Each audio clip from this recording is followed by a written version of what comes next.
Le président de la République, Mohamed Cheikh Al-Qazouani, accueille le président bissau-guinéen lors d'une escale technique à l'aéroport Umtousi à Nouakchott.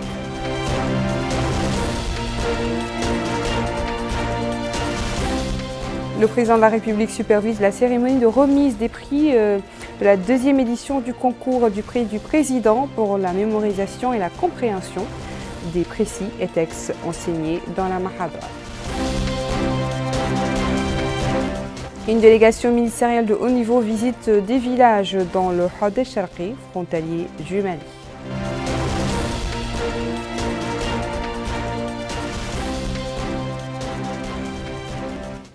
Bonsoir, merci de vous joindre à nous. Le président de la République, Mohamed Cheikh Al-Qazouani, a accueilli son homologue bissau-guinéen à l'aéroport international Umtousi lors de l'escale technique de son avion.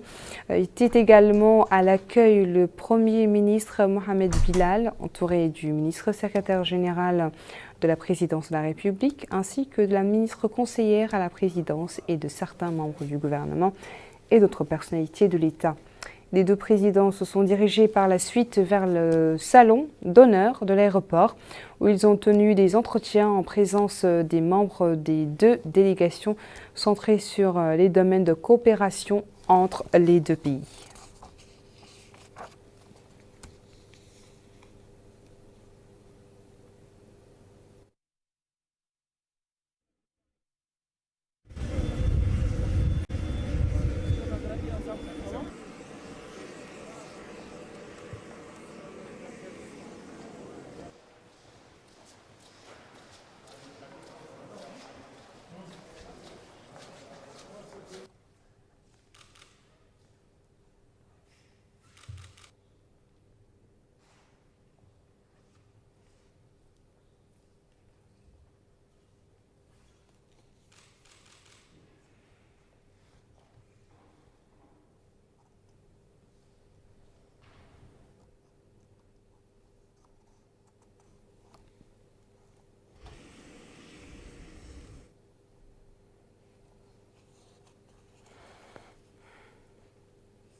Plus tôt dans la journée, le président de la République a présidé au Centre international de conférences de Nouakchott la cérémonie de remise des prix de la deuxième édition du concours du prix du président pour la mémorisation et la compréhension des précis et textes enseignés dans la Mahadra. Le point avec Aminata Khan.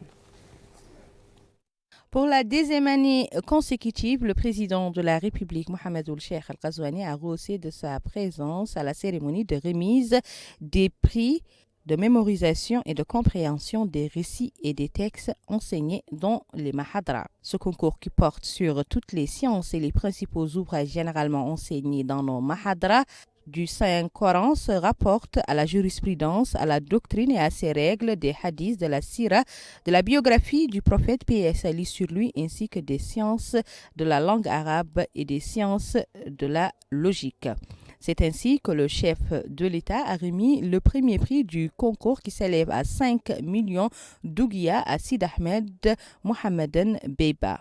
Le second prix a été remis par le Premier ministre Mohamed Ould Bilal qui a remis la somme de 4 millions d'ouguiya au candidat Mohamed Lemine Beidou El Mami, arrivé en seconde position. La troisième place est revenue à Ahmed Hamid Ali qui a reçu son prix qui est l'équivalent de 3 millions d'ouguiya. Le prix lui a été décerné par le ministre des Affaires islamiques et de l'enseignement originel Da Ould Sidi Ould Amar Taleb.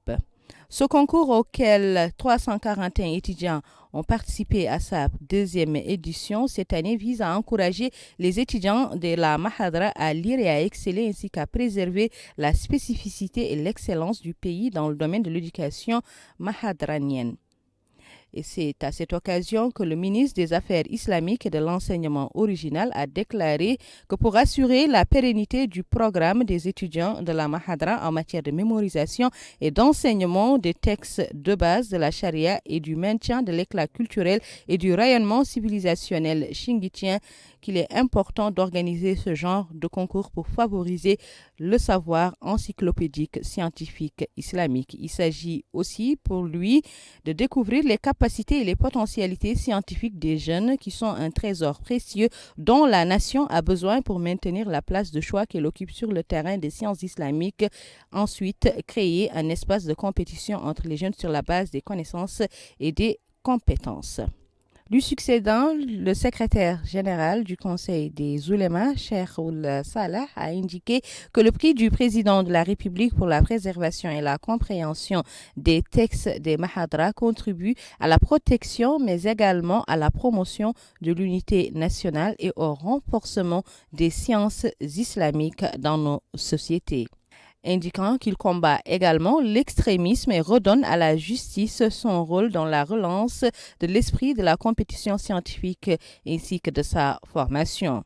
Il a en outre salué le rôle joué par le président de la République depuis son accession au pouvoir, un rôle porté sur la diffusion des sciences et la valorisation des savants. Enfin, les deux premiers lauréats sont montés au créneau. Ils ont indiqué l'importance de la compétition saine, mais ont également remercié les pouvoirs publics pour l'intérêt accordé aux enseignements originels, indiquant que ces compétitions vont permettre de créer un esprit de saine concurrence parmi les jeunes étudiants dans les Mahadra. En marge de la cérémonie, le président de la République a décoré l'érudit Mohamed El Mokhtar Oulba de la médaille du commandeur de l'Ordre du Mérite national. Cette décoration constitue une valorisation du rôle scientifique joué par ce grand savant. Ce week-end, une délégation ministérielle conduite par le ministre de l'Intérieur et de la décentralisation, Mohamed Salem Merzouk, et comprenant son collègue de la Défense nationale Hanan Sidi et des responsables sécuritaires, a visité les populations de certains villages relevant de la commune d'Abdel Bagrou et de Bassiknou dans le Had el-Charri. L'objectif de ces visites était de transmettre aux populations la solidarité du président suite à la disparition de certains membres de leur famille en territoire malien. Bokar Bailaba. L'objectif de la visite de la délégation gouvernementale de haut niveau est de tenir des réunions avec les habitants de ces villages destinés à informer les populations du contenu du communiqué conjoint entre les deux gouvernements mauritaniens et maliens. En d'autres termes, il s'agit d'éviter que les événements tragiques de la semaine dernière ne se reproduisent plus. Ainsi, la délégation gouvernementale de haut niveau conduite par le ministre de l'Intérieur et de la décentralisation, Mohamed Salem Ould Merzouk, en compagnie du ministre de la Défense nationale, Hanan Sidi, ainsi que d'autres autorités administratives et sécuritaires, s'est rendue dans la localité de Hazi Ahmed Salem, relevant de la commune d'Adel Bagrou. Sur place, la délégation a tenu à rassurer les populations locales sur les poursuites des efforts de l'État visant à renforcer la sécurité des personnes et leurs biens. La localité de Kraville a également fait l'objet de la visite de la délégation gouvernementale de haut niveau. Là aussi, le discours est le même. L'État ne ménagera aucun effort pour que les populations locales ne soient plus victimes d'événements tragiques. Après la localité de Kraville, la délégation a mis le cap sur la localité de Seydouba. Sur place, les habitants ont eu droit à une expression de l'élan de solidarité de l'État après les événements tragiques ayant coûté la vie aux ressortissants de cette localité.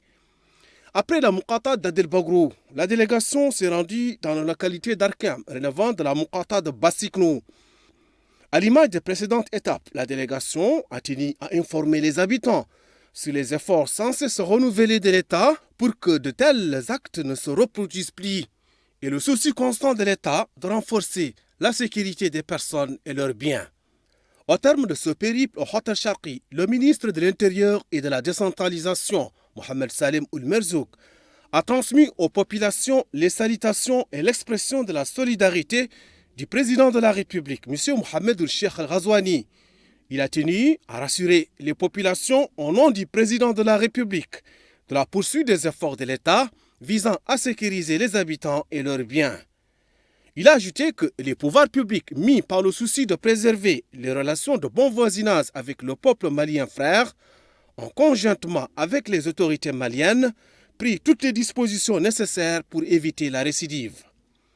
Le ministre de l'Intérieur et de la décentralisation a également passé en revue les différents aspects de l'accord conclu avec la délégation malienne concernant les événements tragiques du 17 janvier dernier à Lahore et tout récemment qui ont coûté la vie à des ressortissants mauritaniens innocents, exigeant d'infliger la sanction la plus sévère aux auteurs de ce crime. D'autres intervenants ont loué l'intérêt qu'accorde le président de la République à la sécurité et la protection de tous les citoyens où qu'ils se trouvent, intérêt traduit par le haut niveau de la délégation qui a sillonné la plupart des villages situés sur la bande frontalière entre notre pays et le Mali. De son côté, le maire de la commune de Vassala, Cheikhna Mohamed Lardaf Deddabouya, a salué cette visite de la délégation gouvernementale de haut niveau, exprimant les remerciements des habitants au président de la République pour les efforts déployés pour assurer leur sécurité et leurs biens.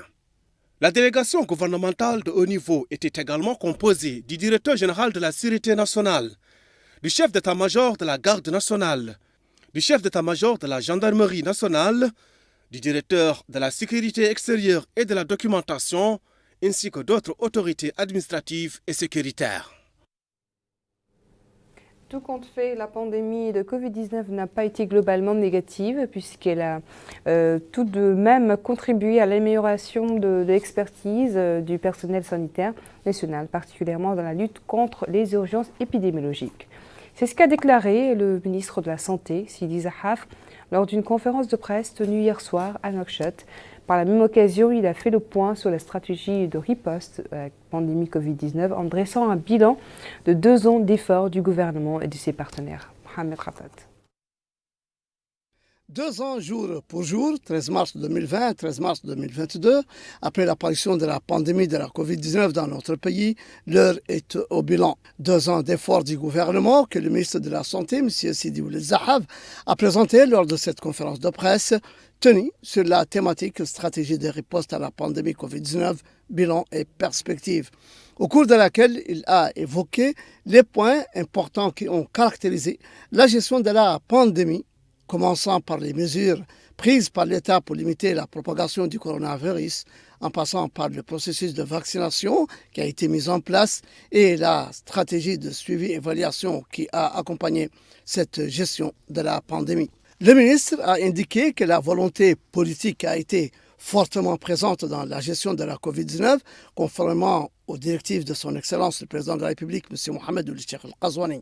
Cette volonté politique, a-t-il dit, a été caractérisée par la mise en place d'un plan de riposte qui a permis de mettre en synergie les efforts de tous les départements concernés par l'entremise d'un comité interministériel chargé du suivi et de la lutte contre la pandémie, ainsi que la gestion rationnelle d'un important fonds qui a été mobilisé et orienté vers des politiques d'appui aux citoyens pour atténuer les répercussions de la crise sanitaire. Le ministre a indiqué que ces mesures ont été accompagnées par l'organisation de campagnes de sensibilisation sur l'ensemble du territoire national visant à la sensibilisation des populations sur la gravité de la pandémie et l'impérieuse nécessité de se faire vacciner, indiquant que le ministère a adopté une stratégie de vaccination basée sur le principe de flexibilité. Au sujet des perspectives du département, le ministre a révélé que le renforcement de la vaccination a été mis au cœur des politiques de développement, non seulement au niveau national, mais aussi au niveau international. Le département prévoit également le renforcement de capacités des structures sanitaires et l'amélioration des conditions de leur personnel afin de se préparer aux éventuelles situations d'urgence. Passé cette présentation du bilan de 2 ans d'efforts du gouvernement et de ses partenaires, la parole est revenue aux journalistes pour poser leurs questions relatives à ce sujet et auxquelles le ministre a répondu sans détour, soulignant que la pandémie de la Covid-19 a contribué à l'amélioration de l'expertise du personnel sanitaire national dans la lutte contre les urgences épidémiologiques. Pendant que nous y sommes, nous allons jeter un coup d'œil rapide sur les dernières statistiques du ministère de la Santé à propos de cette pandémie durant les dernières 24 heures. Un seul cas de contamination a été enregistré en plus de 5 rémissions. Aucun décès n'a été déclaré.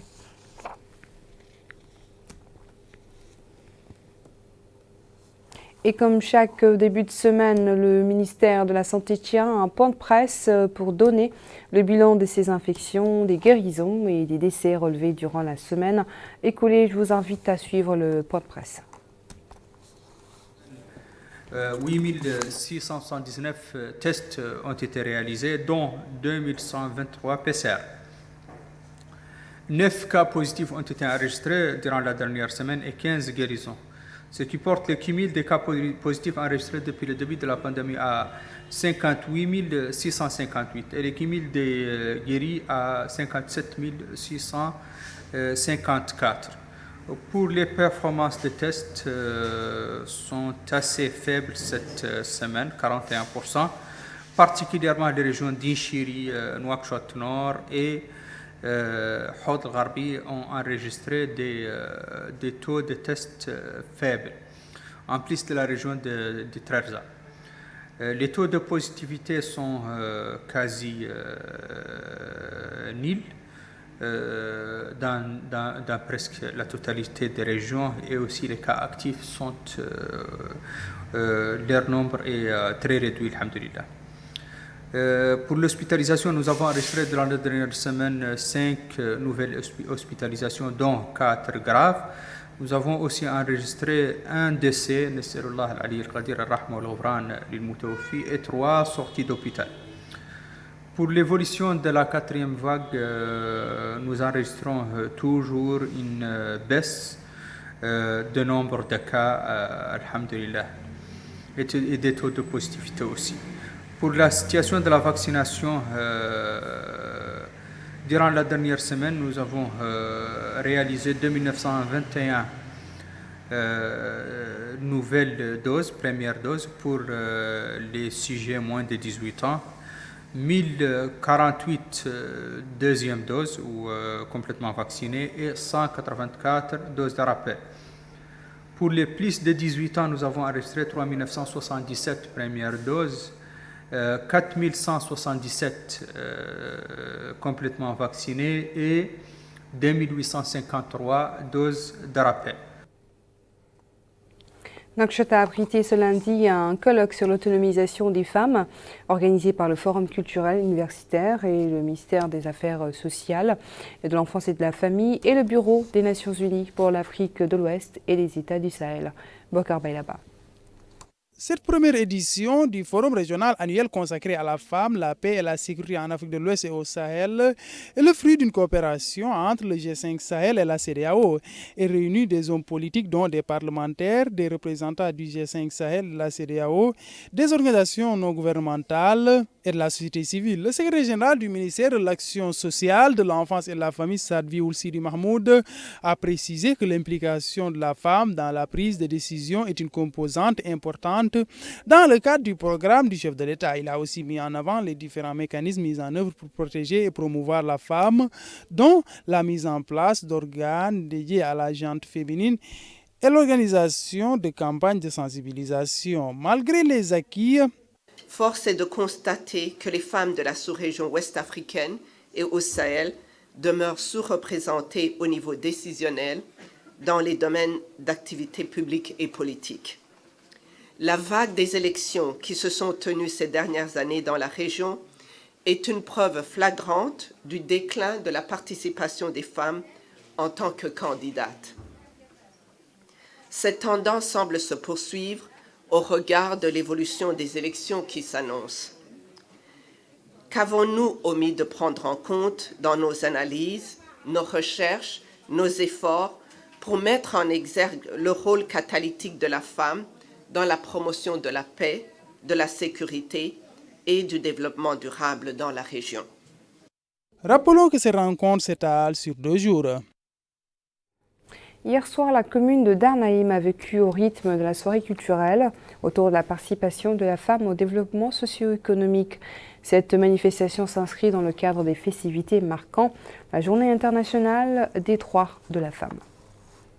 C'est en marge de la commémoration de la Fête internationale de la femme que la commune de Darnaïm a organisé une soirée culturelle intitulée La participation de la femme au développement socio-économique de la Muqata'a. La manifestation a été supervisée par la secrétaire générale du ministère de l'Intérieur et de la Décentralisation, Zainabou Mint Ahmed Boudat. Sur place, la ministre est rendue à la foire d'exposition des produits artisanaux.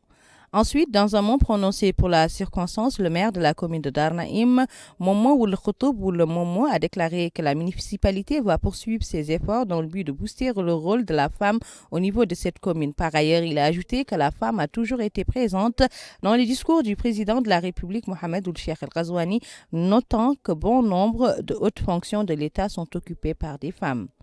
Lui succédant, la directrice régionale de l'action sociale de l'enfance et de la famille, Mme Saviya Mint Mohamed Mahmoud, a loué le rôle joué par la femme à tous les niveaux de la vie sociale.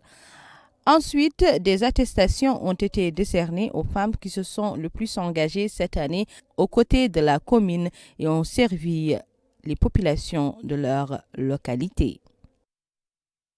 L'actualité à l'intérieur du pays nous amène d'abord au Gorgol, dont le Wali a tenu aujourd'hui une réunion avec les représentants des agriculteurs à l'effet de les édifier sur les nouvelles orientations du département de l'agriculture. Les préparatifs de la campagne agricole d'été ont été par ailleurs abordés. Mohamed Khatat.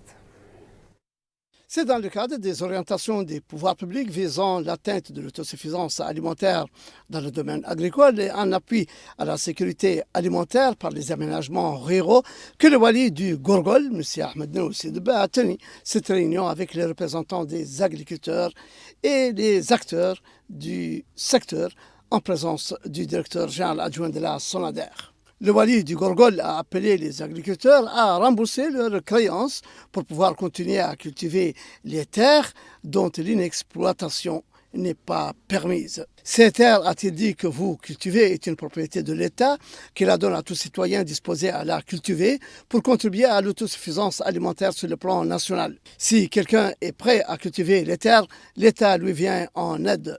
Mais à partir de maintenant, l'État n'est pas disposé à attribuer une terre cultivable à quelqu'un qui s'y installe sans la cultiver. L'État veut que l'autosuffisance soit une réalité dans chaque wilaya pour garantir son propre approvisionnement et même au-delà en exportant ses excédents vers d'autres wilayas. Cette réunion a également évoqué les préparatifs de la prochaine campagne agricole, discutant de la stratégie à adopter pour sa réussite, notamment en ce qui concerne les intrants agricoles et la préparation des canaux d'irrigation. Revenant sur la réunion, le directeur général adjoint de la SONADER a indiqué que celle-ci essayait de voir comment attaquer cette prochaine campagne agricole, cultiver le riz, les céréales, et qu'elle a aussi permis de rappeler aux agriculteurs qu'il faut s'acquitter des dettes contractées. C'est dire que la rencontre avait pour objectif de sensibiliser les acteurs locaux sur les programmes, plans et approches nationaux sur l'exploitation optimale des terres cultivables en vue d'atteindre l'autosuffisance alimentaire. Le wali du Tegant Hadedim Pali Yatira a quant à lui présidé aujourd'hui des réunions de contact avec le staff administratif, les autorités sécuritaires de la wilaya. Et après-midi, il a fait connaissance dans les locaux de la commune de Tijikja avec les chefs de service, les maires des communes et les représentants de la société civile ainsi que les notables. Le wali a insisté sur la discipline dans le travail et le rapprochement des services aux citoyens.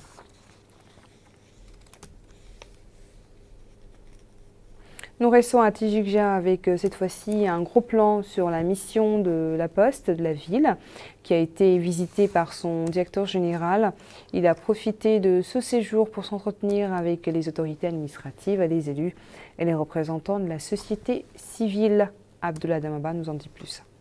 C'est au sein de la salle des réunions de la municipalité de Tijia que cette rencontre s'est tenue en présence du Wali du Tagan, Haddadi Mbali Yetara. L'objectif est de vulgariser les services fournis par la société Moripos.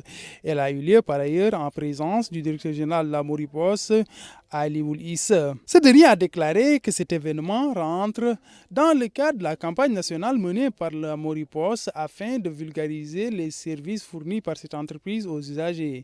Cette société nationale publique, dit-il, est très active dans le cadre du transfert d'argent et des services postaux avec l'envoi et la délivrance de courriers. Il a par ailleurs visité le siège de la société Moripos. Au niveau de ces régions, les habitants et clients ont tour à tour exprimé leur satisfaction pour les différents services qu'ils ont eu à bénéficier. Ils ont déclaré n'avoir aucun problème dans ce cadre. Ils ont aussi apprécié les facilités qu'ils ont eu à bénéficier dans le cadre de l'envoi de leurs différents articles. Et nous refermons ce journal par cette nouvelle sortie médiatique du député et leader du mouvement IRA, Biram Dahabed, qui a annoncé aujourd'hui dans une conférence de presse la tenue très prochaine chez nous, en Mauritanie, d'un congrès auquel participeront les importantes organisations des droits de l'homme des pays du G5 Sahel. Ould Abed a aussi parlé du climat d'ouverture politique dans le pays. Nous avons proposé de tenir ici le sommet du G5 Sahel contre l'esclavage, ici à Nouakchott.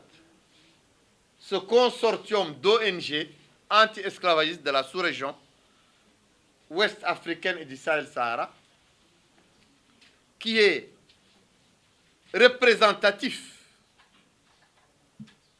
de la sous-région en matière de droits de l'homme dans les forums internationaux, dans les forums onusiens et internationaux. Ces gens vont tenir leur conclave à Nouakchott du 16 au 17 mars, donc mercredi et jeudi prochain. Ce sont des gens qui étaient interdits de rentrer sur les frontières mauritaniennes, de travailler ici, de parler. Donc maintenant, ils vont être reçus en signe de bonne volonté, en signe de changement notoire dans la démarche du pouvoir. L'État mauritanien va devenir le leader dans la sous-région. Parce qu'il reçoit tous ces hommes et toutes ces femmes libres, reconnus internationalement et régionalement. Ils vont les recevoir pour les écouter et pour échanger avec eux. Voilà, c'est sur ces propos que s'achève notre journal. Merci à vous de nous avoir suivis. Le rappel des principaux titres. Le président de la République, Mohamed Cheikh El Ghazouani, accueille le président bissau-guinéen lors d'une escale technique à l'aéroport Mtounsi.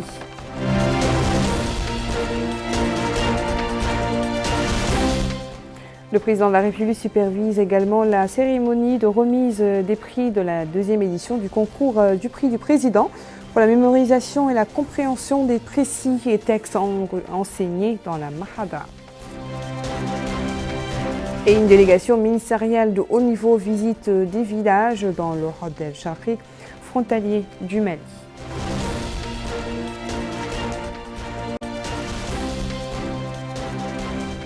Merci de nous avoir suivis et très bonne suite de programme sur El Mauritania. Tout de suite votre émission Zoom sur.